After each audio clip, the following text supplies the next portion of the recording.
MSc botany gold medallist हूँ मैं। और उसके अलावा मैंने गेट भी क्वालिफाई किया with all India rank of 40। उसके अलावा मैंने नेट भी क्वालिफाई किया है। मतलब क्या पढ़ना, फिर मैंने वो जो 90% नोट डाउन, फिर मैंने वो रिवाइज किया। जब मैंने रिवाइज किया तो मुझे लगा नहीं, मैंने ज्यादा लिखा है। इसलिए ज्यादा लिखा था क्योंकि मैं फिशरीज बैकग्राउंड से नहीं थी, मुझे नहीं पता था इसमें कितना डीप जाना है। कैसे भी बहुत ज्यादा हेल्प मिली क्योंकि वहां पे कुछ पॉइंट्स ऐसे थे जो मुझे लगते थे ये बेकार पॉइंट्स है, लेकिन जब मैंने रिवाइज किया तब मुझे उनकी जो बेनिफिट था वो तब मुझे पता चला। जब मतलब कुछ क्वेश्चंस ऐसे थे जहां पे मैंने देखा कि यहाँ वहां पे मुझे ये भी याद आया कि ये मैंने टीचिंग बायोलॉजी से पढ़ा है, ये वाला टॉपिक मैंने टीचिंग बायोलॉजी से पढ़ा है। जैसे कि वो था सर राम वेंटिलेशन थी, तो मुझे हेलो एवरीवन, टीचिंग बायोलॉजी में हम सभी का स्वागत करते हैं और आशा करते हैं कि आप सभी ठीक ठाक होंगे। आज मेरे साथ हैं सुरैया जो कि कुलगांव की रहने वाली हैं। इन्होंने डिप्टी इंस्पेक्टर फिशरीज का एग्ज़ाम क्रैक किया है और ओपन मेरिट के अंदर ये लिस्टेड है। इनका जो रैंक है वो है रैंक नंबर 9। तो सुरैया, आपका बहुत बहुत स्वागत है हमारे इस यूट्यूब चैनल टीचिंग बायोलॉजी में। Thank you sir. तो सूर्य, आपकी क्वालिफिकेशन क्या है? सबसे पहले मैं जानना चाहता हूँ कि आपकी क्वालिफिकेशन क्या है। सर मेरी क्वालिफिकेशन है एमएससी बॉटनी गोल्ड मेडलिस्ट हूँ मैं। और उसके अलावा मैंने गेट भी क्वालिफाई किया with all India rank of 40। उसके अलावा मैंने नेट भी क्वालिफाई किया है, उसके अलावा सेट भी। तो प्रेजेंटली मैं पीएचडी कर रही हूँ पैथोलॉजी में। अच्छा, पैथोलॉजी में। जैसे सूर्य, आपने बताया कि आपने एमएससी बॉटनी किया है और एमएससी बॉटनी के और ज़ूलॉजी में बहुत डिफरेंट है। तो जो सिलेबस दिया था डिप्टी इंस्पेक्टर फिशरीज का, ये ज़ूलॉजी का सिलेबस था। बॉटनी का कुछ एक जो था यूनिट था। तो आपने किस तरह से आपने अपने आप को मोटिवेट किया कि अगर एज ए बॉटनी स्टूडेंट के मैं कर सकती हूँ, ज़ूलॉजी का जो फिशरी का एग्जाम है ये मैं क्वालिफाई कर सकती हूँ? सर क्योंकि जो बॉटनी है और ज़ूलॉजी है वो बेसिकली दोनों साइंस के जो ब्रांचेस है वही। तो मैंने एज साइंस स्टूडेंट इसको लिया। और जो साइंस में होता है हमें ऑलरेडी 50% आता है। हर साइंस स्टूडेंट को ऑलरेडी 50% आता है सिलेबस का। फिर 11th-12th में ज़ूलॉजी था। 11th-12th में पढ़ा होता है। और जब भी हम जो प्रैक्टिकल्स करते हैं, क्लासेस देते हैं हमारे बीएससी के दौरान या कुछ ना कुछ दिमाग में रहता है। तो फिर भी बड़ी बात होती है बॉटनी स्टूडेंट को ज़ूलॉजी का पढ़ना, बीएससी का पढ़ना और खासकर फिशरीज का पढ़ना। तो आपने किस तरह से अपने आप को इतने शॉर्ट पीरियड में अपने आप को जो है स्टेबल किया इसके लिए? सर जब सर इसकी नोटिफिकेशन आई 2021 में, तो जो मैंने जब इसमें फॉर्म अप्लाई किया फिर मैंने इसका सिलेबस देखा। तब मुझे इसका 0% भी सिलेबस का पता नहीं था कि कहाँ से स्टार्ट करूं, क्या स्टार्ट करूं। 0 से मैंने स्टार्ट किया। तो फिर मैंने जब इसका सिलेबस देखा अच्छे से, तो फिर मैंने बोला अब मैं इसके लिए बुक्स लाऊंगी, जैसे कि सारे स्टूडेंट्स करते हैं। अब मैं बुक्स लाऊंगी, 2-4 बुक्स लाऊंगी, तो उन्हीं को पढ़ूंगी तो हो जाएगा सिलेबस। मैंने जब इसकी बुक्स लाई अनंतनाग से, तो उसमें जब मैंने बुक्स देखी वहां पे मुझे रिलेटेड कम ही मिला। लगभग 25% निकलता था उनपे, और वो भी उतना रिलेटेड नहीं था जितना हमें टॉपिक डिमांड करता था, क्योंकि फिशरीज की कोई बुक है ही नहीं ऑनलाइन। जी सर। जब मैंने अनंतनाग से बुक्स लाई 2-4, तो मैंने उनको देखा। फिर मुझे लगा कि नहीं, इससे तो नहीं हो सकता, बुक्स से तो नहीं हो सकता, क्योंकि वो बुक्स बहुत ज्यादा मतलब लेंथी थी, उससे सिर्फ टाइम जाता। ऊपर से टाइम उन्होंने रखा था 1 मंथ, क्योंकि उस वक्त उन्होंने बोला कि 1 मंथ के बाद होगा आपका एग्जाम। ओके। तो उसके बाद मैंने फिर ऑनलाइन सर्च किया कि कोई टीचर मत पढ़ाता है इसके लिए। तो फिर मैंने देखा कि यहाँ पे सिर्फ टीचिंग बायोलॉजी है जो कि इसके रिलेटेड पढ़ाता है। फिर मैंने टीचिंग बायोलॉजी को सब्सक्राइब किया।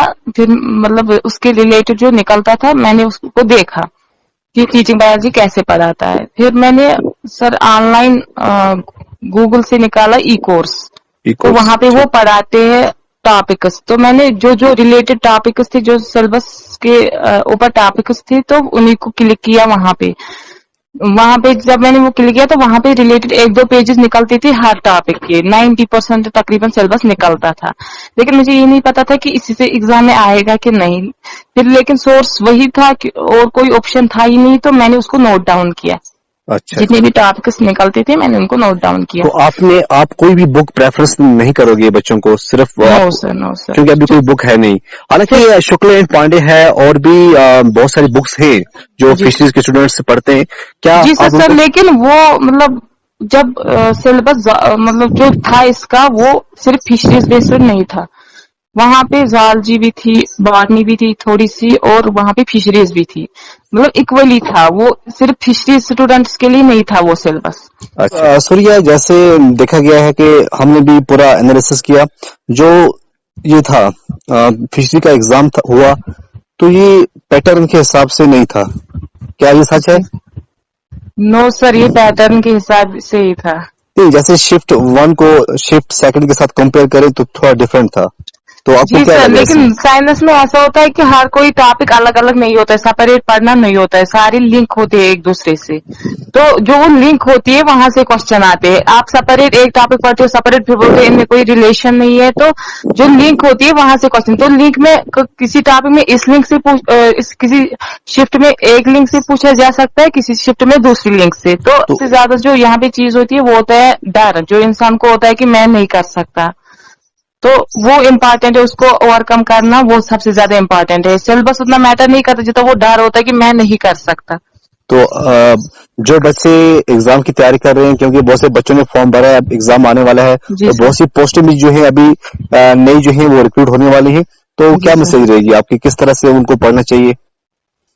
सर उनको पढ़ना सिर्फ साइंस पे ध्यान देना, ये नहीं कि एग्जाम के दिन क्या होगा, वो क्या होगा, वहां पे कैसा पेपर आएगा, उन चीजों पे नहीं ध्यान। उन पे एग्जाम देने के बाद ध्यान देना होता है, तब तक सिर्फ पढ़ाई करनी होती है, साइंस पे ध्यान देना पड़ता है बस। नोट्स बनाने जरूरी है क्या, या फिर जी सर, बैक टू नोट्स बनाए, क्योंकि बुक्स? रिवाइज तो उन्हीं का होता है। बुक नहीं पढ़नी होती है, सारी जो रिलेटेड होता है बस उतना ही। अगर इंसान एक्स्ट्रा पढ़ेगा तो उसमें टाइम भी ज्यादा जाता है। तो आपका कितना टाइम रहता था पढ़ने के लिए, जो डिप्टी इंस्पेक्टर का एग्जाम क्रैक किया आपने? जी सर मैं सर इसमें नींद भी इम्पोर्टेंट होती है, ये नहीं कि हमने रात भर पढ़ लिया। सर दिन में जितने भी एक्टिव आवर्स होते हैं उनमें पढ़ना चाहिए, वो नहीं कि जब एक्टिव ना हो तब पढ़े। तो आपने जो नोट्स बनाए थे, नोट्स को कितनी बार रिवाइज किया? सर एक ही बार। सिर्फ एक बार रिवाइज किया, और जी आपने 100 सर मैंने 800 पेजेस पढ़े थे। 800 पेज आपने खुद बनाए थे और वो पढ़े? जी सर, 10 डेज तो में पढ़े। आपका CSIR का क्या रहा, कितना कंट्रीब्यूशन है, कितने परसेंट आपने वहां से लिया है, एग्जाम के अंदर पॉइंट्स लिए हैं? मतलब जैसे CSIR का जो सिलेबस है वो जी कितना सर। मिलता जुलता है फिशरीज के साथ? सर जब मेरा CSIR का था तब मेरा फिशरीज का भी एग्जाम था 2022 में, तो दोनों एग्जाम एक ही टाइम पे थे। फिर मैंने फिशरीज को प्रेफरेंस दी ओवर CSIR के लिए, फिर मैं फिशरीज के बेस पे ही गई। तो फिशरीज का, वैसे आपका बैकग्राउंड बॉटनी है, तो फिशरीज को आपने किस तरह से पढ़ा? सर मैंने स्टार्ट किया पहले से ही फिशेज, मतलब साइंटिफिक नेम्स, क्योंकि मुझे वो भी नहीं आते थे फिशेज की साइंटिफिक नेम्स क्या क्या है, जैसे कि मैसीर है, ये मैंने पहली बार ये नाम सुने थे, तो मैंने उधर से ही स्टार्ट किया पहले से ही। अच्छा अच्छा, तो इसका मतलब है कि जो फिशरीज का जो आपको ABC पता नहीं था? नो सर, नो क्योंकि सर। आपका सिर्फ मुझे बॉटनी ज़ूलॉजी बैकग्राउंड था। पता थी, क्योंकि मेरे BSc में ज़ूलॉजी थी, तो फिर बॉटनी थी। उसके बाद 4 साल हो गए बॉटनी पढ़ते हुए, तो ज़ूलॉजी से कनेक्शन भी छूट गया था, फिर मैंने स्टार्टिंग से स्टार्ट किया। तो आपने जरूर टीचिंग बायोलॉजी से कितने टाइम जुड़ी हैं और क्या कुछ सीखने को मिला आपको? सर टीचिंग बायोलॉजी, सर यही तो मतलब यहाँ पे जो है सबसे ज्यादा इम्पोर्टेंट है मोटिवेशन। तो जी। जो सर और कोई टीचर था नहीं फिशरीज के रिलेटेड, वो मॉक टेस्ट थे थोड़े बहुत बस। सर जो टीचिंग बायोलॉजी था वहां से हमें टाइम टू टाइम इंफॉर्मेशन भी, अपडेट्स मिलती थी, इंफॉर्मेशन मिलती थी, टॉपिक्स के रिलेटेड जो MCQs थे वो मिलते थे, रिलेटेड जो था वो सब कुछ मिलता था, तो उससे वो ज्यादा मोटिवेटेड रहते थे। मतलब लगता था कि नहीं एग्जाम होगा। ये जो है हम जो पढ़ते थे ऑफलाइन, तो उसमें जब MCQs करते थे टीचिंग बायोलॉजी के, तो लगता था नहीं हमने भी कुछ पढ़ा है। अच्छा, इसमें आपको थोड़ा रिवाइज हो जाता था, जो आपने पढ़ा था वो आपको रिवाइज हो जाता था। जी तो सर। क्या लगा आपको, कितने परसेंट जो है आपने टीचिंग बायोलॉजी से कुछ सीखने को मिला? जी सर, जितना ऑफलाइन से मिला उतना ही सर टीचिंग बायोलॉजी से भी मिला, दोनों तो का कंट्रीब्यूशन सेम था सर। हम सिर्फ गाइडेंस कर रहे थे और काउंसलिंग कर सर रहे थे। गाइडेंस ही इम्पोर्टेंट होती है, अगर सर रिलेटेड ना भी हो तभी इंसान को वो मोटिवेशन मिलती है। नहीं तुम किसी ट्रैक पे हो, इस ट्रैक में जो मोटिवेशन है वो हमें सिर्फ टीचिंग बायोलॉजी से मिलती थी। और जो थे वहां पे थोड़ा थोड़ा मटेरियल मिलता था, रिलेटेड कुछ भी नहीं मिलता, क्योंकि सर आप पढ़ाते थे भी डिप्टी इंस्पेक्टर फिशरीज के लिए ही थे, तो आप उसी के हिसाब से मतलब हमें बहुत ज्यादा वो कॉन्फिडेंस भी आ जाता था जब हम आके एमसीक्यूज करते थे या तो मुझे बताओ, जो जैसे टीचिंग बायोलॉजी ने कोशिश की हमेशा कि अच्छा सा कंटेंट दे, जी तो आपको कहीं एग्जाम के अंदर याद आई टीचिंग बायोलॉजी की कि हाँ जी हमें कुछ न जी कुछ? सर कुछ क्वेश्चंस थे जो सर टू द पॉइंट याद आए कि नहीं ये टीचिंग बायोलॉजी में बोला गया था कुछ वीडियोस में यहाँ पे, तो वो मैंने एग्जैक्ट वही पे क्लिक किया बिना सोचे, मतलब ज्यादा टाइम उनमें टाइम भी बचा, एग्जाम के टाइम बहुत ज्यादा। कभी कभी लगता है ड्यूरिंग प्रेपरेशन की मतलब हमसे ये नहीं हो पाएगा, क्योंकि लगता है हर ह्यूमन नेचर ही ऐसा है, हर किसी को लगता है, कोई रैंक 1 भी लाए उसको भी लगता है नहीं मुझसे नहीं होगा। तो उसमें वहां पे जो है इंसान क्या करता है, वहां पे जब लगता है नहीं हो तब इंसान फोन उठाता है, फिर देखता है कि मुझे कोई हेल्प कर सकता है यहाँ पे। तो फिर वहां पे जो ऑप्शन था वो सिर्फ था फिशरीज में टीचिंग बायोलॉजी, उसके अलावा कोई ऑप्शन नहीं था। कहीं पे थे मॉक टेस्ट लेकिन वो रिलेटेड वो दूसरे स्टेट्स के थे, वो भी हेल्प करते थे, लेकिन मतलब मैक्सिमम जो था कंट्रीब्यूशन वो टीचिंग ऑनलाइन जो था टीचिंग बायोलॉजी का था, क्योंकि रिकमेंडेशन है कि हमें